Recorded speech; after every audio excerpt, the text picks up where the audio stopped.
Hi everyone, welcome back to the channel. I hope you can support me by hitting the like button, leave a comment and subscribe. I want to thank Jon Stewart for hosting this episode live. By doing this, it gives the audience a chance to watch the reactions, body language and response of each person while they are talking. Jon Stewart's YouTube channel, The Problem with Jon Stewart, has the original version, but I did notice it did not have the live chat. So I created this version which does have the live chat for everyone to enjoy. I want to mention Jon did state he read about MMTLP, and I do think he brought up MMTLP on purpose. I do recommend people subscribe to Jon and his channel, also his Twitter page as well. Jon will have new episodes starting March 3rd, and I think we should support him. I want to thank the MMTLP community for calling during this episode and having a chance to talk with Jon. Also everyone that participated to get our voices heard. Now let's go watch the video. I'm an influencer. We got ourselves a call here from Ross from Virginia Beach. He's a market maker. Or no, he's not a market maker. He wants to know if a market maker. Hey, Ross, are you there from Virginia Beach? Yep, I'm here. Ross, ask your question to Dave and David, and then I'll answer it because I'm the expert. Yeah, my question was about failures to delivers, or FTDs, which Sure. someone can, take someone's money and not deliver the shares that they are owed. Well, listen, and this is going to get us into the MMTLP, which, is the internet is afire with MMTLP. But I don't know if you're talking specifically about that case, Ross, or do you just mean in general when people are delivering, I guess this would also fold into naked shorts and people selling preferred shares that they don't have and then not delivering them to once they do there. Is that sort of the general idea, Ross, or are you talking more specifically? Generally speaking, generally. Dave, you want to take that on in terms of the FTDs and how those are going to be affected? Yeah, and it was actually the first question that we asked Chair Gensler yesterday in our Q&A. It's something that everyone in the online investor community really cares about, and what's happening is, as Ross said, you go to buy a stock, and in your broker it says you own that stock. Mm-hmm. But whoever sold it to you fails to deliver those shares. It's very antiquated from when paper certificates were actually being delivered. Now, there are legal fail to deliver. So firms like Citadel and Virtu claim what's called a bona fide market maker exemption to Reg Show, and they don't have to have a locate when they sell you shares. And that is the Bernie Madoff Why exemption. would they?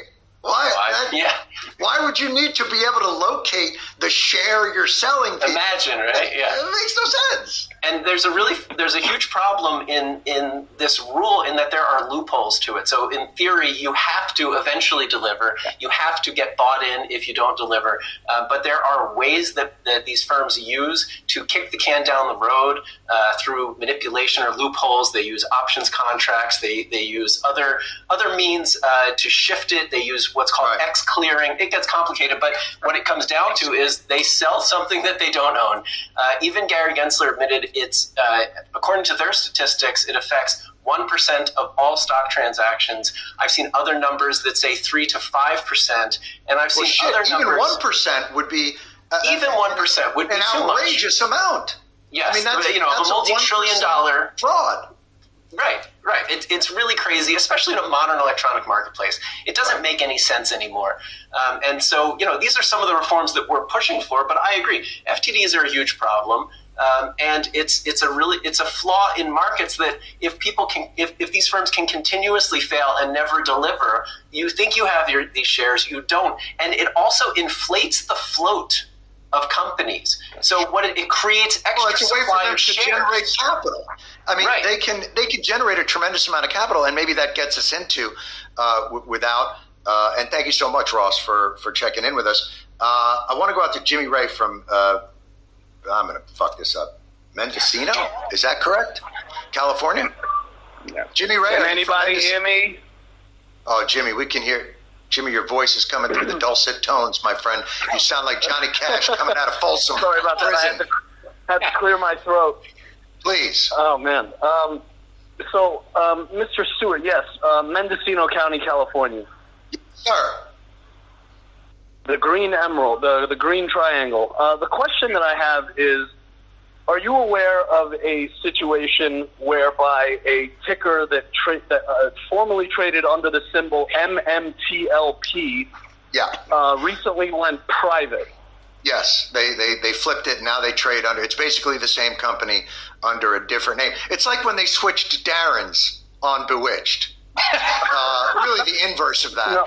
It's the same company. They just changed the name. Well, what happened is the company actually went private. Correct. And the shareholders still don't have their shares, and they were not allowed the opportunity to liquidate their positions in the 2 days prior to when they were supposed to. And this is, I assume you're talking about, and I believe FINRA halted the trading on it, and there's apparently 65,000 or so shareholders out there who are left kind of holding the bag on a company that flipped from public to private. David Dayan, do you know something about this? I think those shareholders are all in the chat, like every single one. they do that, yeah. We're an army and we come on strong. Yeah, I mean, this is an example of... Is that Andrew? Dave spoke to me 2 days ago. Hi, Dave.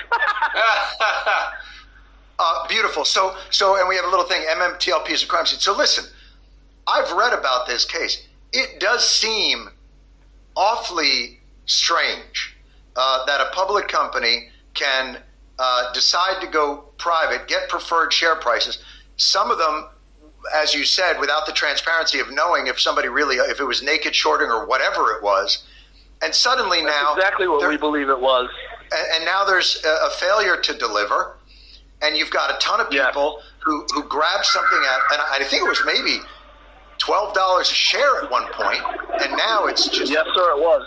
It's evaporated. So, Jimmy Wright, I'm going to put the question to Dave Lauer, and thank you so much for that call, Jimmy. Dave Lauer, look, I don't want to say there's always fire where there's smoke, but geez, there's an awful lot of smoke here. And even if it's not the thing that everybody thinks it is, a market without transparency on that makes it very plausible that something awry is going on. Yeah, look, it's a terrible situation. There's no way around it. A lot of individual investors have been hurt by this, and they're angry, and I understand that, and I hate to see it. There's nothing worse to see than this situation. I unfortunately don't think the explanation is as sort of cut and dry as they do. And, that doesn't mean that I'm right about it. But from my perspective,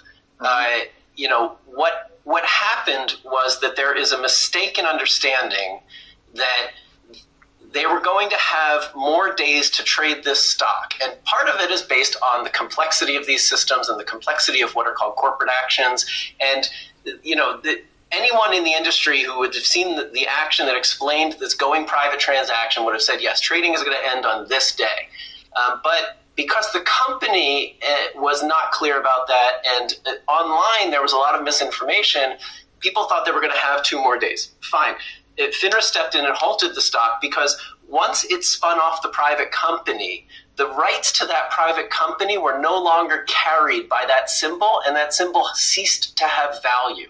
And so to have allowed it to trade for those 2 days would have mean that there was nothing being traded. Now they hate me. They hate me when I say this, and it's honestly, I hate to have to say it because I don't want to be the target of all this online abuse. But that's beside the fact that there are definitely bad things happening here.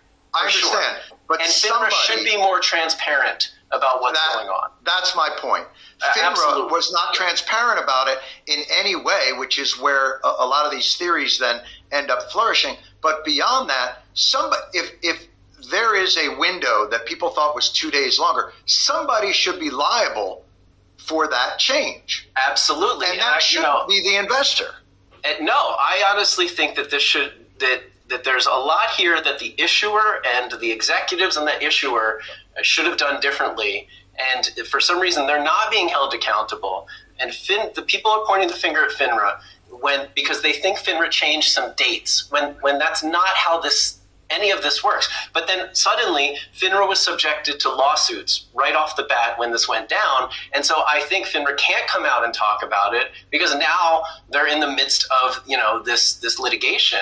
But it's a terrible situation, and there is no transparency, and it's this OTC. And listen, let's not pretend that FINRA is in the business of shutting trades down. When something this anomalous happens and nobody will give you an explanation, and a company that was public that just generated at $12 a share a shitload of capital flow suddenly shuts it off and nobody can grab that money back anymore, wouldn't you most naturally go to the fixes in? Oh, I mean, I really think FINRA should have been out in front of this. I think they should have been much more clear with what they did. I think people believe they haven't received shares. If that's true, and I have not seen evidence of that, but I'm not doubting that there might have been naked shorts in the symbol, and people might be stuck without shares. If that's true, then this is going to go to the courts. There's going to be litigation, and it will all come out, right? So eventually... What would be the other explanation for the failure to deliver then on those 65,000 folks? The other explanation would be that they actually, they have placeholders from their brokers. Most brokers that they're holding this through do not have the capacity to handle private shares. This is a very unusual situation. And what they need to do is they need to take these shares and directly register them with the transfer agent, something we might talk about later and something we spent a lot of time on yesterday with Gary Gensler. But, if they can directly register their shares with the transfer agent, then they will absolutely have their actual shares in this private company. If that's, I think the problem is a lot of people thought that they weren't going to get stuck with these shares because they were going to be able to sell them after that date. But again, unfortunately, that's just not how it works, and that's not how, the system works. David Dayan, how much of this then points out sort of the general idea of this market is so overly complex and so easily manipulated and taken advantage of on the margins at 1% of the trades doing this or half of the trades, that there's so much skim in the system that simplifying it would be to the detriment of the market makers and all these other folks. I mean, this is memory lane for me. About 7 years ago, I did this long series on, it was a different market maker. It was a market maker called Knight that was involved in some things in the over-the-counter market. My understanding of MMTLP is that it moved from NASDAQ to the new QSIP that is in the OTC market. If you go to the website, if you go to the website of the Pink Sheets, which is like one aspect of the OTC market, there's a warning on it that essentially, if I can paraphrase, says, whatever you do, don't come anywhere near this market. Like, that's pretty much what it says on there. Right. I mean, my dad took me to the racetrack when I was, I think, 11, and I think more of him as a responsible parent than if he introduced me to the OTC market. I mean, it's a wild west out there, and it has been for a long, long time. But these things absolutely happen. I mean, you see, one thing that I saw in that report many, many years ago was you see these fails to deliver, and then there are stock splits or reverse stock splits where the QSIP changes, right? And so those old fails to deliver can never be reconciled because it's with an old stock, essentially. It's going metric to so you have these aged fails that exist on somebody's balance sheet, some market maker's balance sheet, and there's nothing you can do about it. That's a situation where who knows what is actually going on there, why they're creating this massive increase in inventory through these aged fails. But in this case, the fact that the individuals were not allowed to end up trading a stock that they were previously allowed to do business in. I mean, I do think, FINRA is a self-regulatory organization. There's definitely some things in the past that make me a little skeptical of their I think you should be skeptical, frankly, of their pat answers for this, saying that everything was above board. But does that I make don't you like having to skeptical? defend FINRA. Don't get me wrong. You know, it's frustrating. Like, they're here to protect the brokers. The brokers pay for FINRA. That's where all their money comes from. It's a huge conflict of interest. They have. Oh no, it's like the commissioner of football. When the commissioner of football comes out and he makes some sort of standard ruling, and you're like, I think that just sounded like you were just protecting the owners, and ultimately you realize, oh right, because he works for them.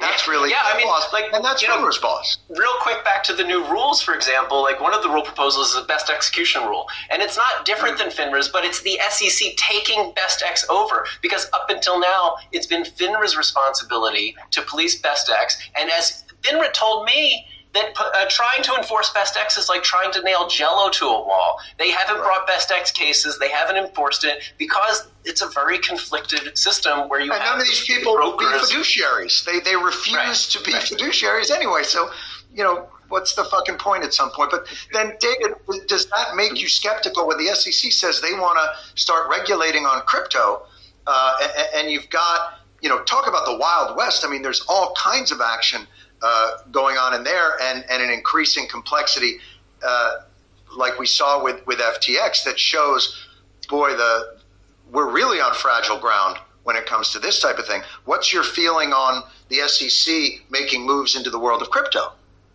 Well, I think in the last 2